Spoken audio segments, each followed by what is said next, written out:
Inter degree pass or fail తక్కువ వ్యవధిలో life settlement in abroad కొరకు హోటల్ మేనేజ్మెంట్ అంటే Trinity college of hotel management. Hello viewers, welcome back to our channel. రోజంతా చదివినా మంచి మార్కులు రావటం లేదా, అంటే కష్టపడి చదివితే కూడా ర్యాంక్ రావటం లేదు.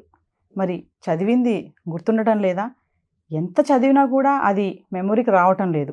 మరి స్టడీ స్కిల్స్ ఎలా చదువుకోవాలి, ఎలా చదివితే మంచి మార్క్స్ వస్తాయి, మరి వీటన్నిటిపైన చాలామంది పేరెంట్స్కి స్టూడెంట్స్కి కూడా కన్ఫ్యూజన్లో ఉన్నారు. ఒక డైలమా అయితే క్రియేట్ అవుతుంది. మరి వీటన్నిటిని కూడా నివృత్తి చేయడానికి డాక్టర్ సిఎస్ వెపా గారు, student success coach and Limca record holder in memory and doctor Vepa academy director. Sir sessions అయితే మాకు సుమన్ టీవీలో మీకు అందుబాటులో ఉన్నాయి. ఎందుకంటే సార్తో సెషన్స్, ఆ ఇంటరాక్షన్స్ అనేవి మీరు కనుక ఎన్రోల్ చేసుకుని కింద కనిపిస్తున్నటువంటి నెంబర్కి ఎన్రోల్ చేసుకొని పేరెంట్సే కానీ స్టూడెంట్సే కానీ వారికి ఉన్నటువంటి డౌట్స్ అన్నీ కూడా క్లారిటీ చేసుకోండి. కాల్ చేస్తే మా టీం మీకు అందుబాటులో ఉంటుంది. మరి ఈరోజు కొన్ని ముఖ్యమైన టాపిక్స్తో సార్తో మనం ఉన్నాము. మరి సార్తో మాట్లాడదాం. నమస్తే సార్. నమస్తే మేడం. సార్, మా వ్యూవర్స్కి ఒకసారి మీ సెషన్స్ ఏంటి వాటి గురించి? తప్పకుండానండి. సో ప్రస్తుతం పిల్లలకి రకరకాల ఎగ్జామ్ రాస్తున్నప్పుడు వచ్చేటువంటి ఇబ్బందులు చదువుకోవడంలో కానీ, చదివింది గుర్తుపెట్టుకోవడంలో కానీ, అలాగే గుర్తుపెట్టుకున్నది ఎగ్జామినేషన్లో ప్రొడ్యూస్ చేసి మార్కులు తెచ్చుకోవడంలో కానీ ఉన్న ఇబ్బందులన్నీ కూడా దృష్టిలో పెట్టుకొని వాళ్ళకు తగు శిక్షణ ఇవ్వడానికి స్టడీ స్కిల్స్ అలాగే memory skills for scoring full marks అనేది ఈ వర్క్షాప్ యొక్క పేరు. ఈ వర్క్షాప్లో 11 సంవత్సరాల నుంచి, అంటే 6-7 తరగతుల చదువు దగ్గర నుంచి ఎవరైనా సరే జాయిన్ కావచ్చు. వీళ్ళందరికీ కూడా ఒక 6 రోజుల పాటు శిక్షణ ఉంటుంది. ఈ 6 రోజుల శిక్షణలో వాళ్ళకి ఎలా ప్లాన్ చేసుకోవాలి, అలాగే ఎలా గుర్తుపెట్టుకోవాలి, అలాగే ఎగ్జామినేషన్లో వాళ్ళు ఎలా మార్కులు తెచ్చుకోవాలి అన్న దాని మీద శిక్షణ అనేది ఉంటుంది. దీని ద్వారా చాలామంది ఇప్పటిదాకా వాళ్ళు ఎంతో మంచి మార్కులు తెచ్చుకోగలిగారు.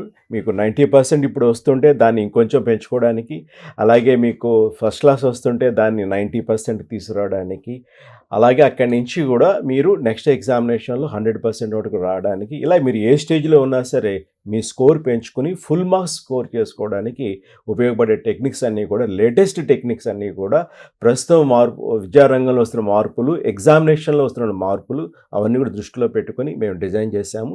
సో ఈ కోర్స్ మీ అందరికీ కూడా ఉపయోగంగా ఉంటుంది. మీకు కింద కనిపిస్తున్న నెంబర్కి మీరు కాల్ చేసి మిగతా డీటెయిల్స్ అన్నీ కూడా తెలుసుకోవచ్చు. అలాగే ఒక ఫ్రీ డెమో క్లాస్ కూడా ఉంటుంది. ఆ డెమో క్లాస్ కూడా మీరు అటెండ్ అయ్యి నాతో మీరు డైరెక్ట్గా కూడా మాట్లాడి మీ డౌట్స్ అన్నీ కూడా క్లియర్ చేసుకోవచ్చు. స్టడీ స్కిల్స్ అంటే అసలు ఏంటి సార్? అంటే చదువుకోవడానికి ఒక ప్రయారిటీ ఉంటుందా? స్కిల్స్ అనేవి ఉంటాయా? చాలా ఇగ్నోర్ చేయబడినటువంటి అంశం పిల్లలకి.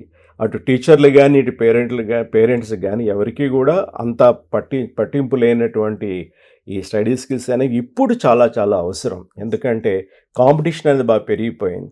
పేరెంట్స్ ఇంతకుముందు వాళ్ళు చదువుకున్నప్పుడు, వాళ్ళు చిన్నప్పుడు కూడా టీచర్లు ఏది చెప్పారో అది చదువుకున్నారు.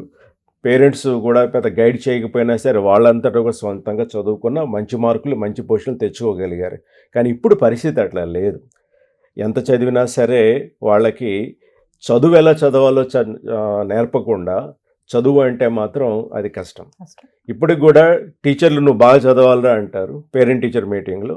పేరెంట్స్ కూడా మీరు బాగా చదవాలరా అని చెప్పేసి పిల్లల్ని అంటుంటారు. కానీ ఎలా చదవాలి అన్నది మాత్రం ఎవ్వరు కూడా చెప్పరు, సైలెంట్గా ఉండిపోతారు. ఎందుకంటే బహుశా వాళ్ళకు కూడా తెలిసి ఉండకపోవచ్చు. సో ప్రస్తుతం ఉన్నటువంటి సమాజంలో ఆర్ ఈ జనరేషన్లో నేర్చుకున్న దాన్ని ఇంప్రూవ్ చేసుకోవడం అన్నది కంటిన్యూస్గా చాలా అవసరం. అంటే కాలేజీలో ఉన్నప్పుడు కానీ, స్కూల్లో ఉన్నప్పుడే కాదు, ఉద్యోగంలో చేరిన తర్వాత కూడా వాళ్ళు కంటిన్యూస్గా నేర్చుకుంటూ ఉండాలి. లేకపోతే కనుక నిత్యంలో అక్కడే ఉండిపోతారు, కిందకి దిగిపోతారు. సో మిగతా వాళ్ళు ముందుకు వెళ్ళిపోతారు. సో ఇక్కడ స్టడీ స్కిల్స్ అంటే కనుక అసలు మనకి స్టడీ అనే మాటలో చదువుకోవడం అనేది మామూలుగా అంటాము. కానీ ఇక్కడ 3 స్టేజెస్ ఉంటాయి. ఇవేంటంటే, ఒకటి లెర్నింగ్, రెండోది రిటైనింగ్, మూడోది రీప్రొడ్యూసింగ్. అంటే మనం దీన్ని సూక్ష్మంగా LRR ఫార్ములా అని మనం అనుకోవచ్చు. సో ఈ 3 స్టేజెస్లో కూడా మనం పిల్లలకి ఇంప్రూవ్మెంట్ తీసుకురావాలి. సో వీటితో పాటు లెర్నింగ్ అంటే కనుక మీకు అసలు నేర్చుకోవడం అనేది ఎలా నేర్చుకోవాలి అంటే రిసెప్టివిటీ. కొంతమంది క్లాస్లో విని నేర్చుకుంటారు, అలాగే వాళ్ళు సొంతంగా నేర్చుకుంటారు. మూడోది కొంత ట్యూషన్లు పెట్టించి కూడా నేర్చుకుంటారు. సో ఏ సబ్జెక్టుకి ఎవరికి ఏది అవసరము అన్నది తెలుసుకోకుండా కనుక ఇన్వాల్వ్ అయితే ఆర్ మొదలెడితే అందరికీ కూడా ఒకటే సూత్రం ఒకటే ఫార్ములా అనేది వర్కౌట్ కాదు. సో ఇది కొంచెం ఇండివిజువల్ని స్టడీ చేసి వాళ్ళు ఇలా నేర్చుకుంటే బాగుంటుందని మనం సజెస్ట్ చేయగలుగుతాం. పేరెంట్స్ టీచర్లు అందరూ కూడా బాగా చదవాలి, 1-10 సార్లు చదవాలంటారు తప్ప తక్కువ సమయంలో ఎక్కువ ఎలా నేర్చుకోవాలి అన్నది మనం పిల్లలకి నేర్పించవచ్చు. యాక్టివ్ లెర్నింగ్ స్కిల్స్ ద్వారా మనం వాళ్ళకి తప్పనిసరిగా నేర్పించవచ్చు. రైట్, ఈ స్కిల్స్లో కూడా అందరికీ పనికొచ్చే స్కిల్స్ కొన్ని, ఇండివిజువల్గా పనికొచ్చేటు కొన్ని ఉంటాయి. అవన్నీ కూడా మనం జాగ్రత్తగా వర్క్షాప్లో వాళ్ళకి ఏది అవసరమో అనేది మనం వాళ్ళకి గమనించి వాళ్ళకి ఇవ్వడం అనేది జరుగుతుంది. అలాగే నేర్చుకున్న తర్వాత వాళ్ళు గుర్తుపెట్టుకోవడం ఎట్లా, కొంతమంది ఏకసంధాగ్రహి అంటారు, వాళ్ళు ఒక్కసారి వింటేనే వాళ్ళు గుర్తుపెట్టుకుంటారు, మనకి అప్పుడప్పుడు కనిపిస్తూనే ఉంటారు. అలాగే కొంతమందికి 2 సార్లు 2 సార్లు చదివితే గుర్తుంటుంది, కొంతమంది 3 సార్లు, కొంతమంది 10 సార్లు చదవాల్సి వస్తుంది. సో ఎందుకు అలా జరుగుతుంది, వాళ్ళకి ఏంది బ్లాక్ చేస్తోంది, ఒక తక్కువ సమయంలో నేర్చుకోవాలంటే 2-3 సార్లు చదివి వాళ్ళు ఎందుకు నేర్చుకోలేకపోతున్నారు అనేది. తర్వాత కొంతమందికి అండర్స్టాండింగ్ అనేది ప్రాబ్లం వస్తుంది. ఇవన్నీ కూడా లెర్నింగ్లోనే వస్తాయి. ఇదంతా దాటుకుని వాళ్ళు గుర్తుపెట్టుకోవడం ఎట్లా, బాగా అర్థమైంది, మన్నాడు బాగా చెప్తారు, ఆ వారం బాగా చెప్తారు, కానీ పరీక్ష సమయానికి మాత్రం మర్చిపోతూ ఉంటారు. ఇలా ఎందుకు జరుగుతుంది, దాని మీద కూడా మనకి స్కిల్స్ అనేవి ఉన్నాయి. అలాగే ఎగ్జామినేషన్కి అసలు ఎలా అప్రోచ్ కావాలి, ఎలా ప్లాన్ చేసుకోవాలి, ఎలా రాయాలి, దిద్దేటువంటి పద్ధతి ఏంటి, స్కీమ్ ఆఫ్ ఎవాల్యుయేషన్, దాన్ని బట్టి కూడా మనం దాన్ని కూడా దృష్టిలో పెట్టుకుంటే పిల్లలు ఇంకొన్ని మార్కులు, అంటే ఎక్స్ట్రా నాలెడ్జ్ లేకపోయినా ఉన్న నాలెడ్జ్నే ప్రాపర్గా ప్రజెంట్ చేయడం ద్వారా వాళ్ళు ఎక్కువ మార్కులు తెచ్చుకోగలుగుతారు. అంటే ఇది ప్రజెంటేషన్కి సంబంధించినటువంటి స్కిల్స్ అనమాట. అటు లెర్నింగ్ స్కిల్స్, ఇటు మెమరీ స్కిల్స్, అలాగే ప్రజెంటేషన్స్కి ఇవన్నీ కూడా కలిపి మనం స్టడీ స్కిల్స్ అని చెప్తున్నాం. ఇంకా మనకి ఇందులో టైం మేనేజ్మెంట్ ఉంటుంది, రిలాక్సేషన్ ఉంటుంది, అన్నీ ఉంటాయి. ఇప్పుడు ఒక స్టూడెంట్కి వాళ్ళ యొక్క పెర్ఫార్మెన్స్ని ఇన్ఫ్లుయెన్స్ చేసే అన్ని ఫ్యాక్టర్లను కూడా మనం దృష్టిలో పెట్టుకొని ఎక్కడెక్కడ ఏది నేర్చుకోవాలో మన వాళ్ళకి నేర్పించే ప్రక్రియ ఈ లెర్నింగ్ స్కిల్స్.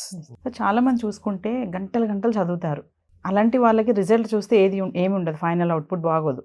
కొంతమంది తక్కువ టైం చదువుతారు, వాళ్ళ రిజల్ట్ బాగుంటుంది. మరి దీన్ని ఎలా చూడొచ్చు అంటారు? ఇది వాళ్ళ యొక్క ఇండివిజువల్ కెపాసిటీని బట్టి ఒకటి, రెండోది వాళ్ళు ఫాలో అవుతున్న స్కిల్ ఏంటి, ఇది మనకి తెలియాలి.